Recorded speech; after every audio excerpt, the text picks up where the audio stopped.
All right. I'll be that Sequential Geek, y'all. Welcome to my channel. Let's get on with the haul. Let's get on with it. Hope we got ourselves up in right here. It's a Chris Claremont script. That's right. We got John Romita Jr. cover and interior. Yeah, Uncanny XMen 207, 1986. Paid $9 for that. Really nice newsstand copy. Look at that really nice. Look at that condition. That would be nice plus. Nice plus plus. See how it just helps to learn how to grade. See? All you gotta do is just know how to grade. That's all. See? This is a $22 copy of New X-Men, number 132. What is the significance of this issue? Well, it's a Grant Morrison run with Phil Jimenez doing the art. Jimenez.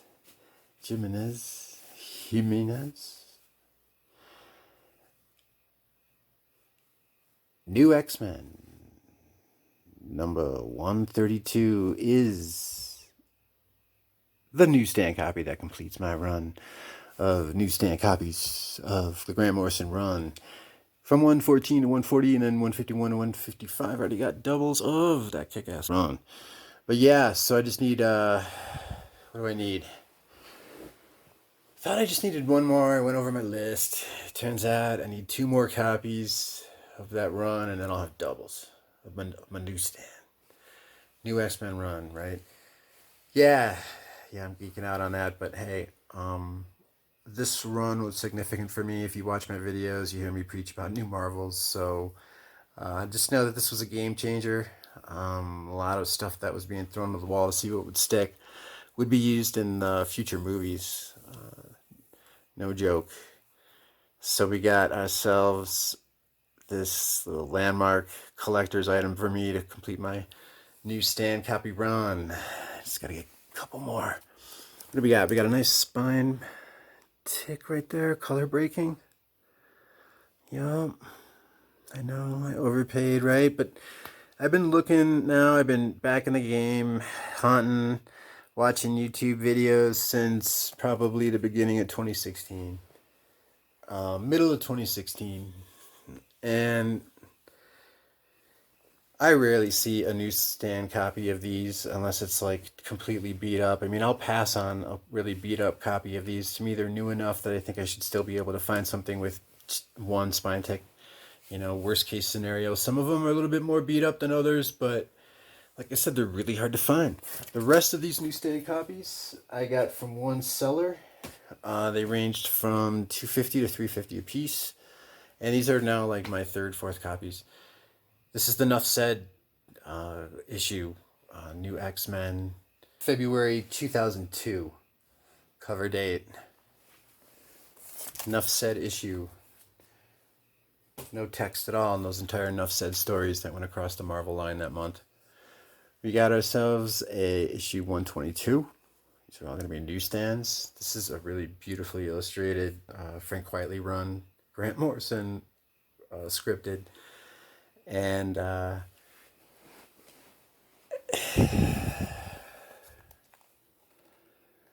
at that cover. That is so dope. Yeah, seeing these new X-Men issues, total landmark run. You knew that things were changing and that Marvel was coming back. Fortunately, it was for a limited period of time, just a few years, up until around 2004, but it's had a lot of great ideas that people were able to get away with. There weren't as many people looking, right? They were trying to gain readers back and get new readers, so. New X-Men 124. Zorn eating a pack of potato chips. Even though that's a Frank Quitely cover, that is an Igor Corday story, which, once again, great artist, Igor. Just don't be doing me that bait and switch, Casada. Stop with that bait and switch, man.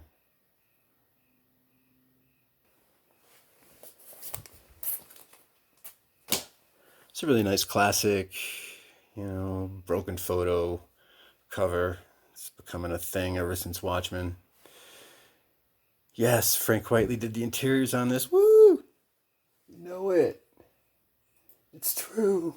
It's true, I swear to God. He does interiors, people. It says here that this issue also has one of the parts of a Jay Leno / Spider-Man team up. Jay Leno and Spider-Man, one night only.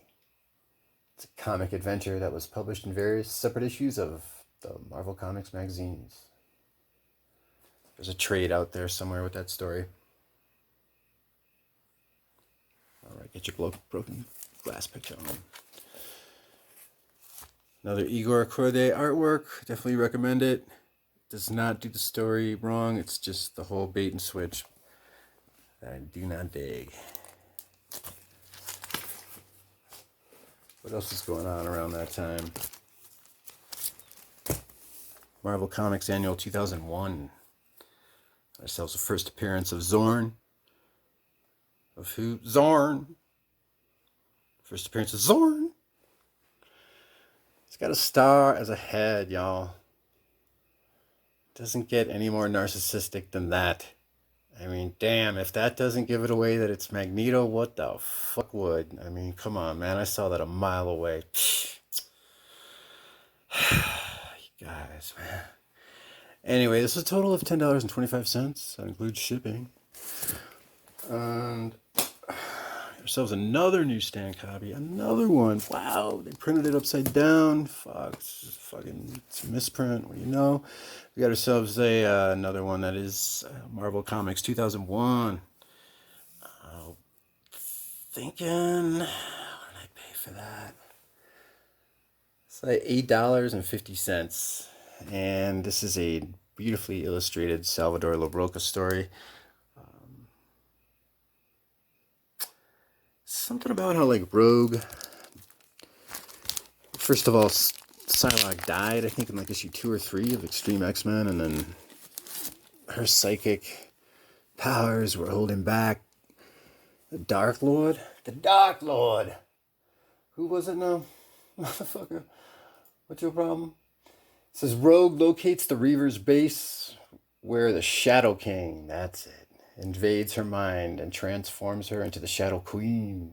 The Shadow King reveals his plot to use Rogue and Gateway's powers to control space and time. This Gateway, he was that Aboriginal X-Man. He had that lasso he'd turn, or that bowler whip, or...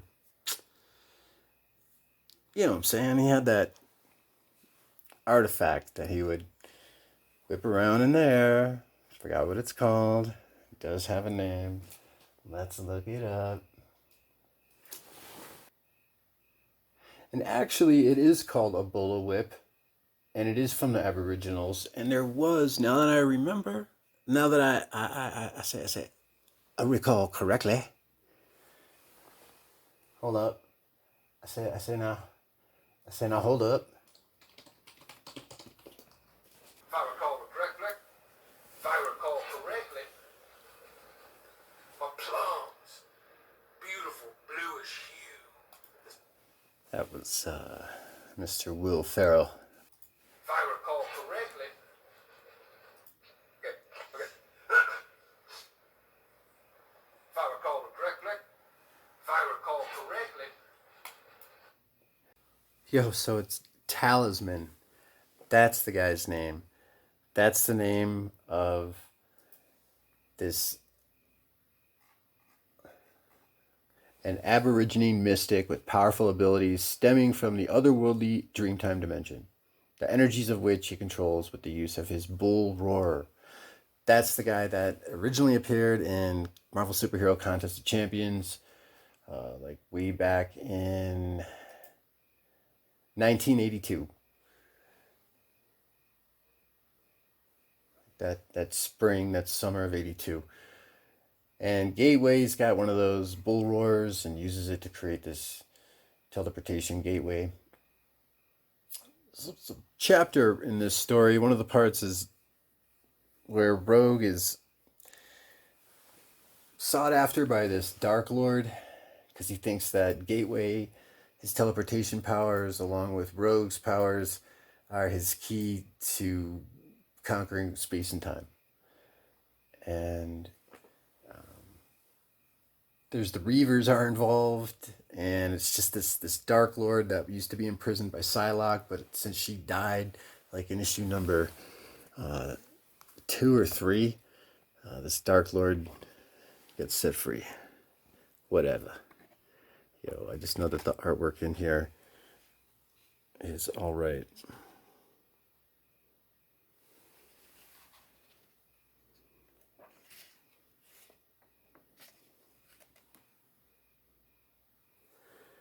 Yeah, you hear those crickets yet? I'm telling you, YouTube's gonna copyright ding me for that.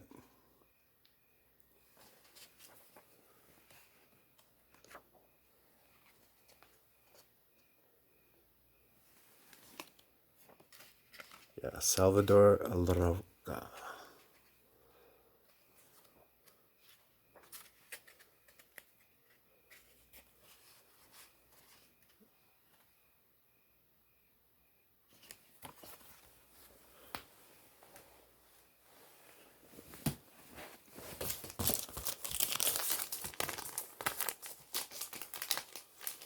All right, one more X-Men book. I sold this book just after I bought it, a few months after I bought it, and I've always wanted to get it again ever since. It's just one of those things I've been putting off on my to-do list. I made this list. It's like an 8.5 by 11 piece of paper, and ended up like filling it up of just like my to-do list, my bucket list, and I'm down to just like a handful of titles. We're talking 5 years later. So I got a first print of this hardcover, Wolverine, Old Man Logan, by Mark Millar, art by Steve McNiven. It's in great condition. It's really hard to get a first print. I haven't been looking too intensely the past 5 years. Every now and then. And there's a lot of second and third printings. But finding a first print in this nice condition.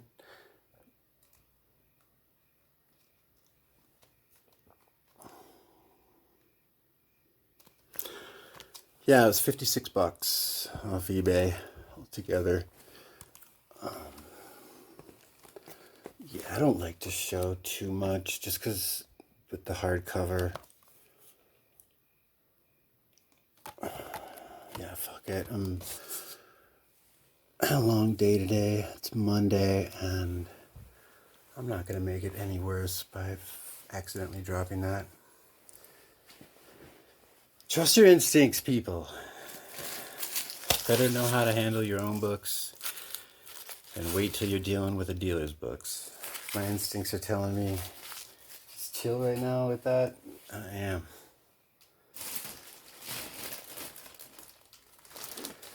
See, I just got that in the mail recently. It's a great buy. You let me know if you think that price tag, first edition hardcover,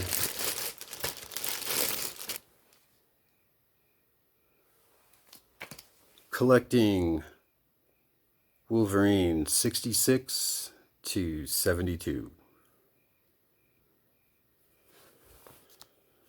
Parental advisory. Yeah, I'll show off the contents when I get myself a reader copy. That's why, those reader copies are valuable, just as valuable as something that you don't want to open. It's just as nice to have something to read and show off. That's how I see it.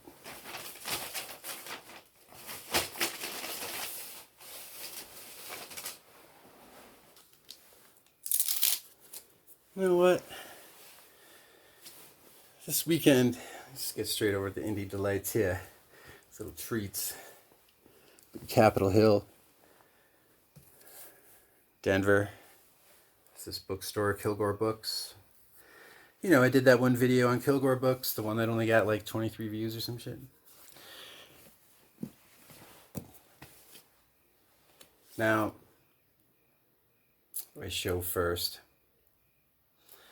Do you guys remember Strange Beings? It's like that large indie printed comic book from Kilgore Books. It's like a large, it's like square, black and white. Same artist, Alex Graham, who I was saying was he's a she, who lives out in the Northwest presently. Well, during the pandemic, I guess she had some relationships she went through and was posting 6-panel pages, at least one a day, about what was going on with her life. And she was just using that as material, expand into her stories here. So I like the way that Cosmic Beings went as far as just depicting people and relationships, dealing with each other. That was fucking cool. Everyday living.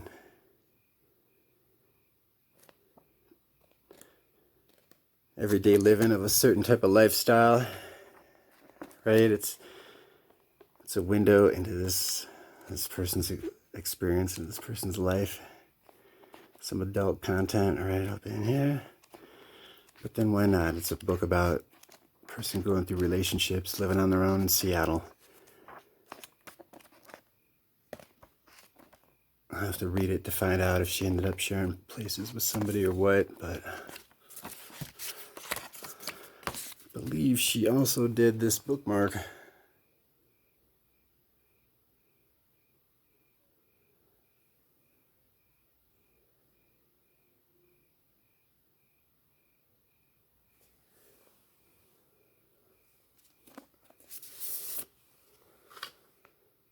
It's like that anthropomorphic, almost like a modern day Beats, really. Because if you've got stories like this from people like Alex Graham being printed out of, this is actually independent. I don't think this is printed by Kilgore Books. But stories like this on top of Simon Hanselman, stories like his Meg the Witch, Mog the Cat, their friend Owl, Werewolf Jones, struggle through depression and drug use, sexuality, poverty, lack of ambition, dealing with their complex feelings about each other and getting off, having fun in life. So that's how the stories that Simon Hanselman are about. I'm not saying it's, I'm sure she's got a certain take on life, lifestyle living. So yeah, this book right here, I got full, how much was this?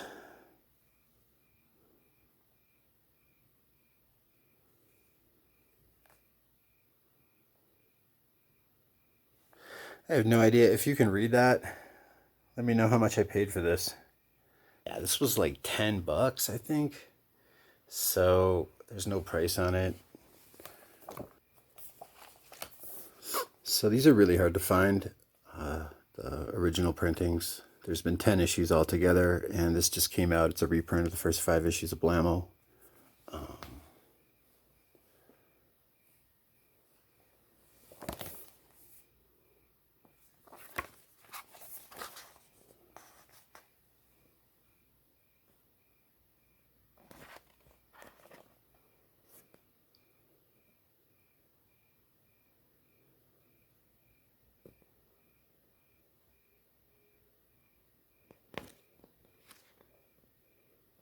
First edition, June 2021. Copyright Noah Van Sciver. It's a great interview with Noah Van Sciver at Dan Shaheen's website. I think it's called Comic Book News with Dan Shaheen.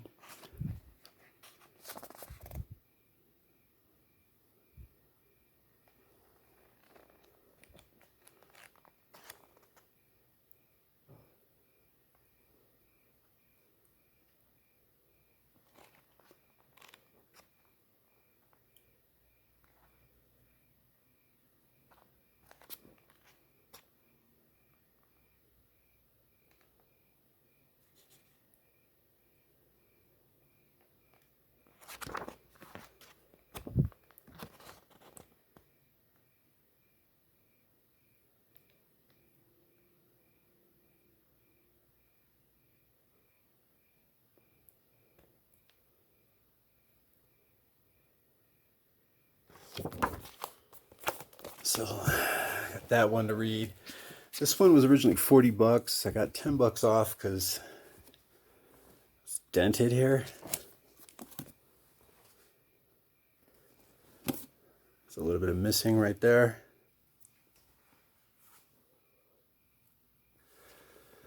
So $10 off that. Dog biscuits for $30.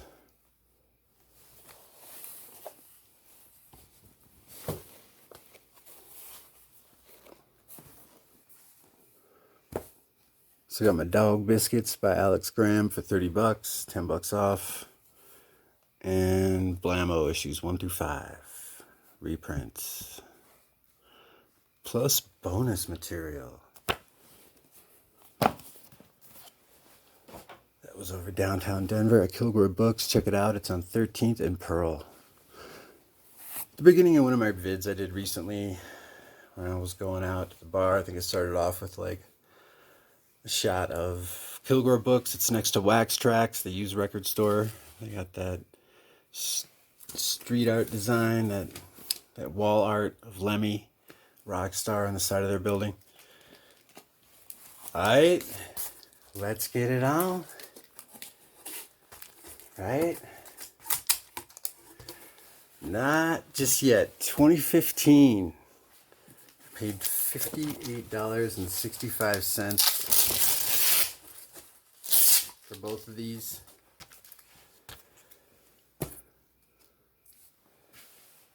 For each of these. So, the Slick Rick cover is limited to 500. I know that. The Newbury exclusive on the left of Flava Flav. I'm not sure what the print run is of that. I don't know. I mean, I'd speculate probably the same 500, but I don't know. I tried looking it up real quick, didn't find anything. So if anybody knows offhand what the print run was for this Newbury Comix exclusive, let me know. It's paying homage to the Marvel 25th anniversary covers. Now check it out. Pac on top.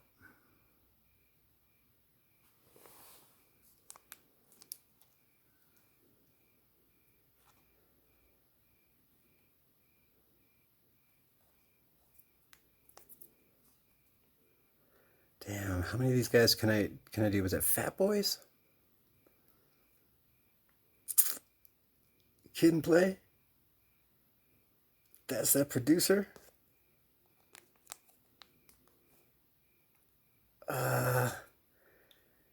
Is that the guys that did that Cactus album? Shit, I can't remember offhand. Oh, NWA.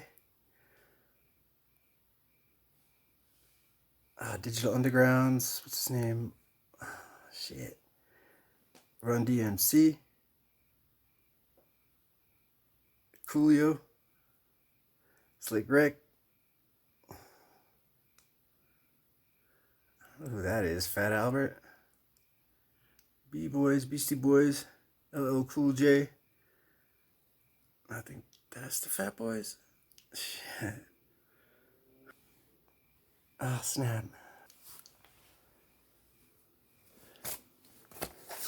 Some of that greatness of Ed Piskor, originally printed at a website, Boing Boing.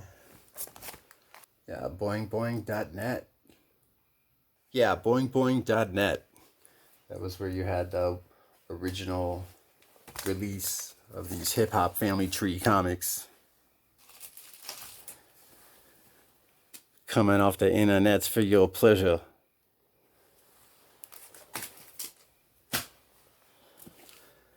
And published by Fantagraphics Books right there. That was originally a 12-issue limited run, and those portrait covers, by the way, they were, you had, Africa Bambaataa. He was on, like, the Free Comic Book Day 1.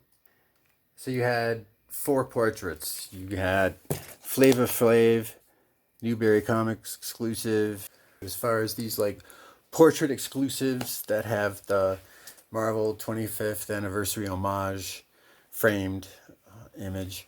That's going to be 4 as far as I know. One's like a free comic book day with Africa Bombata on the cover, and then the other 3 are Easy E. It's the other 4. That's right. Easy E, Slick Rick, Flavor Flav, and Kanye West. So I got 3 of each of these: the Slick Rick, the Kanye West, and the Flavor Flav, and I got 1 NWA Easy E cover. That's a 9.8 CGC blue label.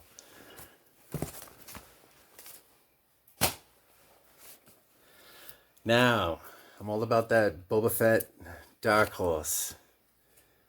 Dark Horse Boba Fett. This is Star Wars Dark Empire Part 2. Newsstand copy. Just wanted to get a couple of newsstand copies of this Boba Fett cover. So that Dark Empire 2, number 2, newsstand copy, that is out of January 1995 cover date, and the painting is done by Dave Dorman. So yeah, my original goal was to grab like one direct and one newsstand copy of these Boba Fett books. Not every single Boba Fett cover, but my own personal keys, the ones that I dig, the ones that I like, that I think could be worth a lot, whatever. So each of these make up this 3-issue run. I believe that is a Cam Kennedy cover right there.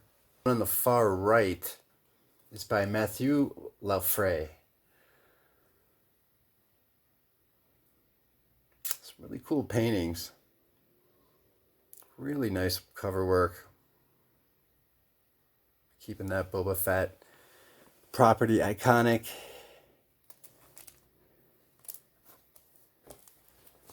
It's like that space bounty hunter, the ultimate space bounty hunter, you know what I'm saying? Like,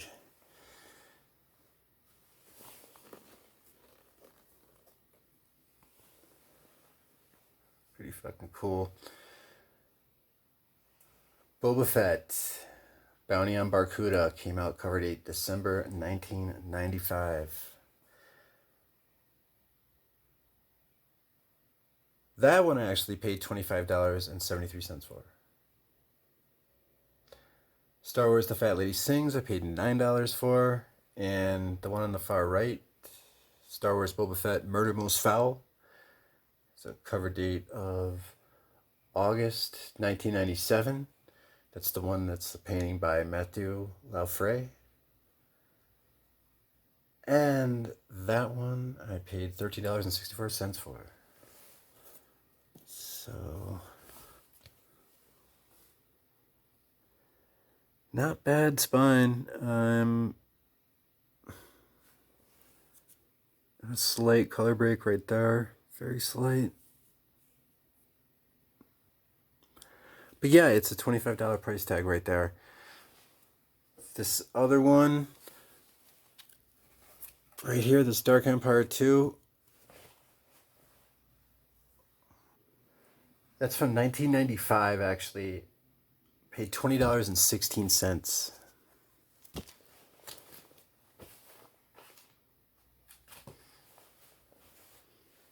Boba Fett When the Fat Lady Sings.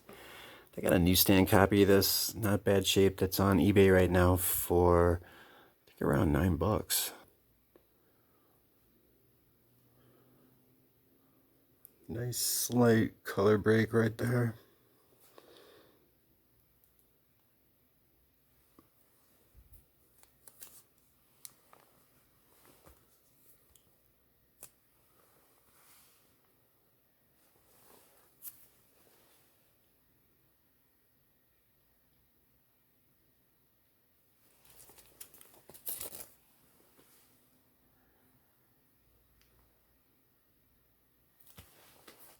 Now that vid I did, the strangers with candy background,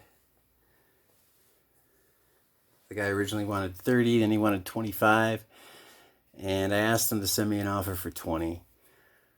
I was comparing this one in the video ultimately with the, I think it was like a $69 very fine copy of this, and I got this one for $20 plus like $5.63 shipping, so $5.63 is $5.64, something like that. And this was the one. Let's take a look. Had that color break in the corner. Well, son of a bitch. That was the main hesitancy that I had for buying this. And there's no color break. I guess it was on the bag that they had when they were showing it. What the hell? So son of a bitch. Then not bad.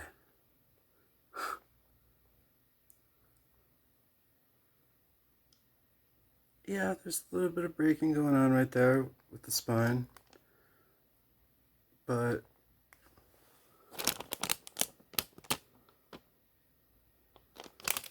I mean, this was the one that had like the really beautiful cover.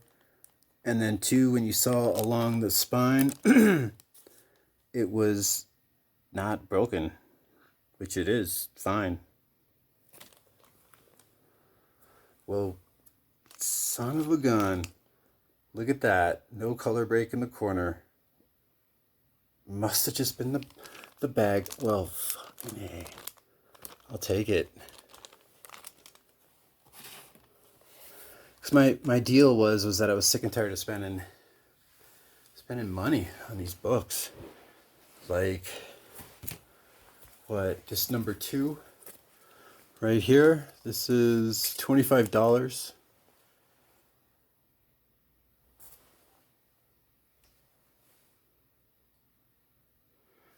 It's out of $19.99, and this one I fucking paid $50 for. I'll say it. I wanted to get triples just through going to shops or buying collections, and then I just wanted that one newsstand copy, and then I'll have something left over, and then it builds up, and then all of a sudden I realize I got 3 copies. If I just had issues 2 and 4, I'll have 3 of each of the 4-issue limited series in newsstand. So I got to run a direct and then 3 of newsstand. God damn. Did I pay $25 to $50 for those other copies? No. I think it was more like 10 to 25, but that's it. That's my point. What I was trying to make was, you've got this issue right here. I did not want to spend over 25. Really, I want to have a $30 limit these days. I was able to get this for 20. These 2 I paid a premium for because I'm a geek addict. And yeah, that is a John Nadeau cover. Nadeau. Painted this Star Wars Twin Engines of Destruction. It's a painting by John Nadeau. Ken Kelly painted these 2 covers. That's February 1999 cover date for that issue number 2, and April 1999 cover date for issue number 4. John Wagner story. And that's actually, right, what do these 2 books have in common? Although these are both Ken Kelly painted covers. Really awesome covers, by the way.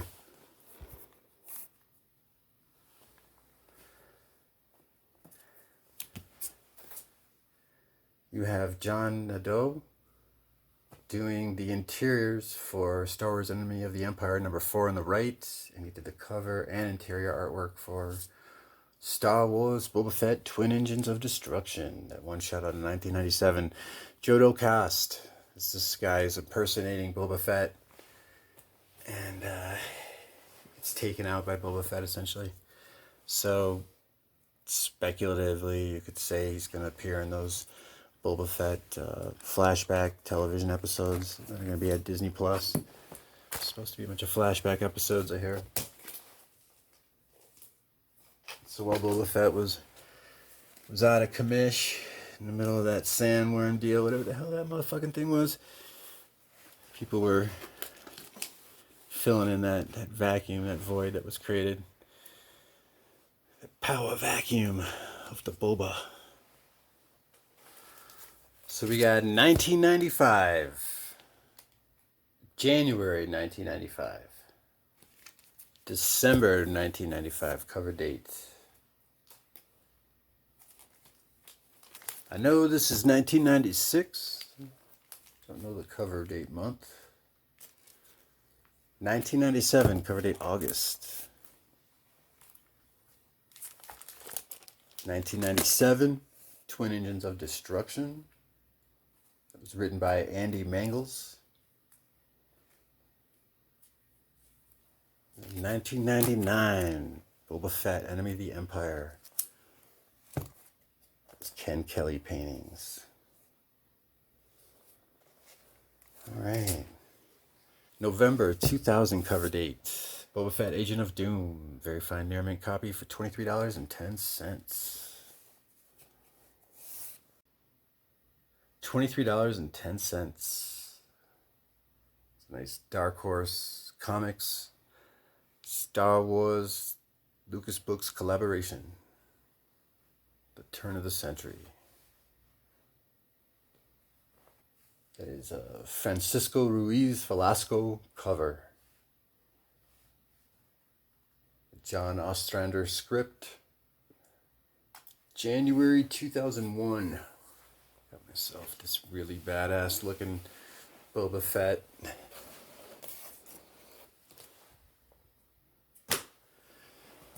Remember a minute back when I got that 9.8. It's one of those modern Marvel comics.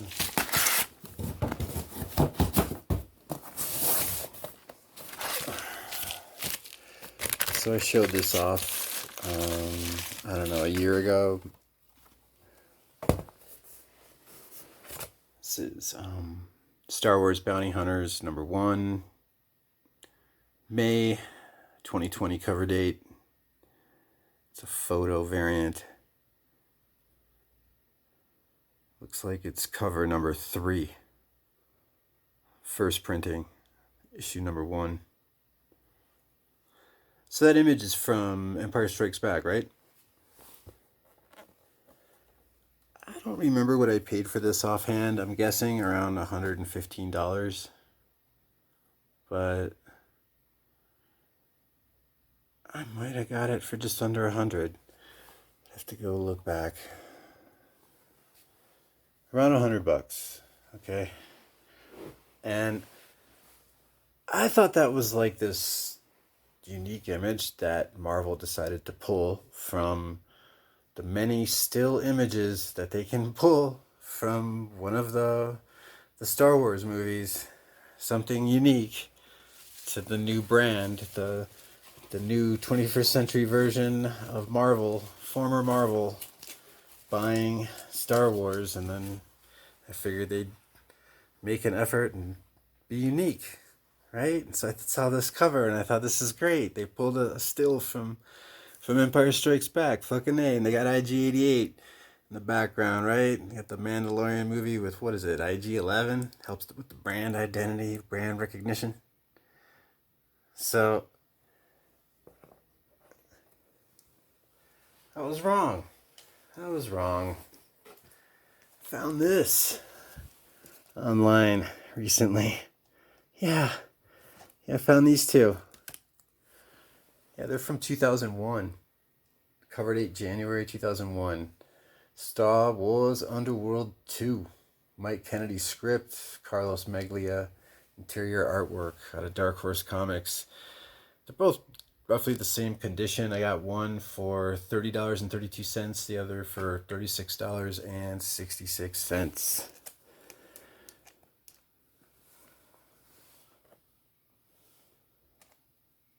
I did not read this story. I collected this as a fan of Boba Fett. Yeah, we got lots of glare. So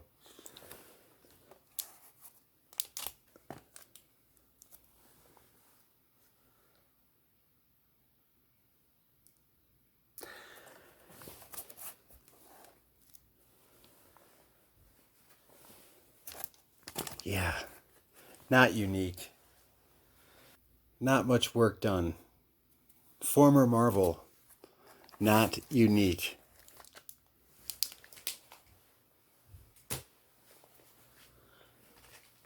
Dark Horse Star Wars. Cool. Unique. Trailblazing. So damn good they're influencing canon of the comics is becoming now integrated into the live action. Dark Horse. Cool. New. Interesting. Original. Former Marvel. Copycats. Make you regret buying a 9.8 and something that you should have got a 9.8 in.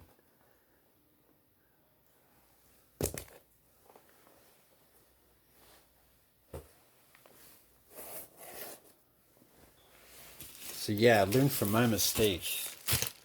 You do not need Star Wars Bounty Hunters #1 by former Marvel. It's Star Wars Underworld #2 from Dark Horse. It's way fucking cooler.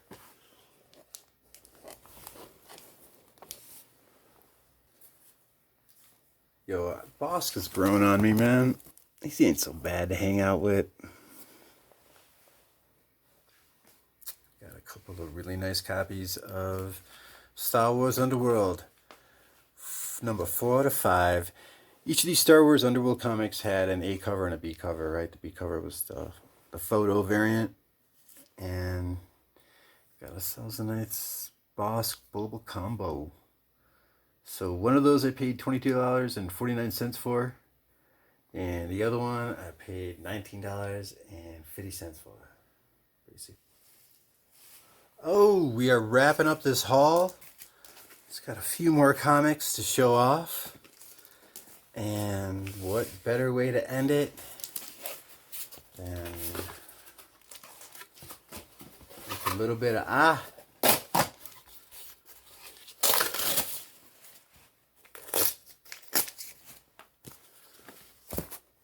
out of April, cover date of 2006. This guy sent me that one in a nice big old magazine bag and board. Fucking A. So it's a nice Adam Hughes cover. A couple of newsstand copies of Star Wars Boba Fett Overkill. One of those I paid $18.88 for, and the other one was $19.43. I got both of those on auction.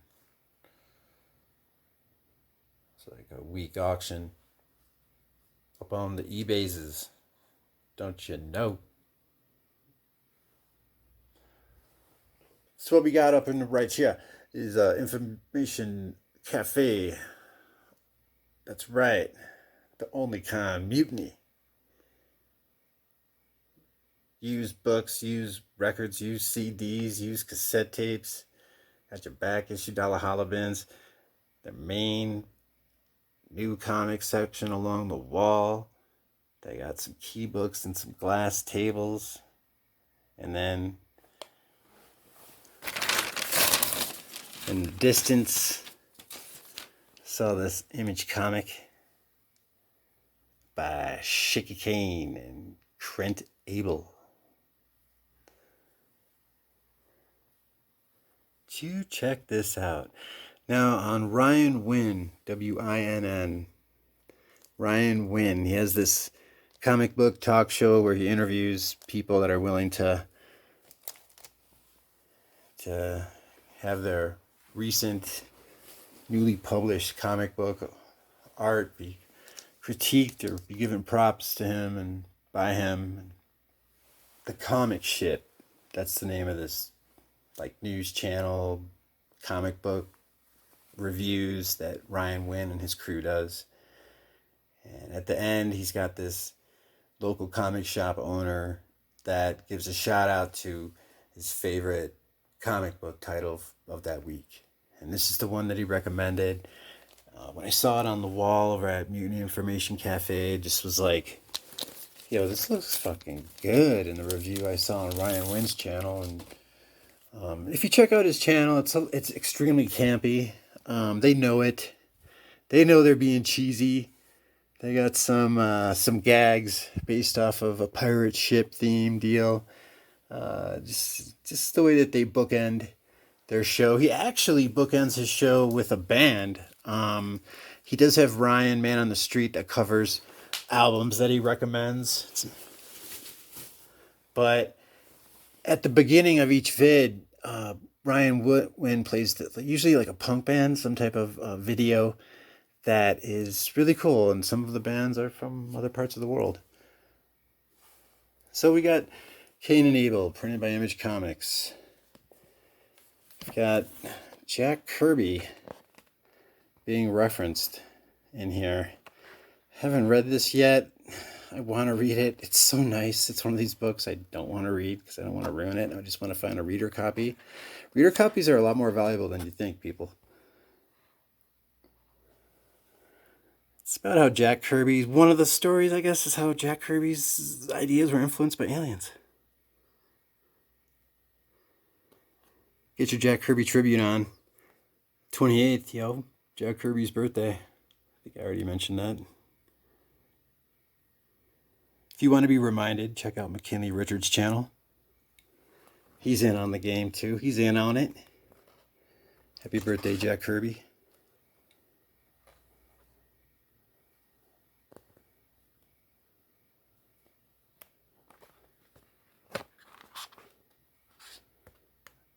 Looks like they even have these fake ads they added in here.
Don't know much else about this book. I can't wait to read it. I'm reading that. And I am for sure reading these two.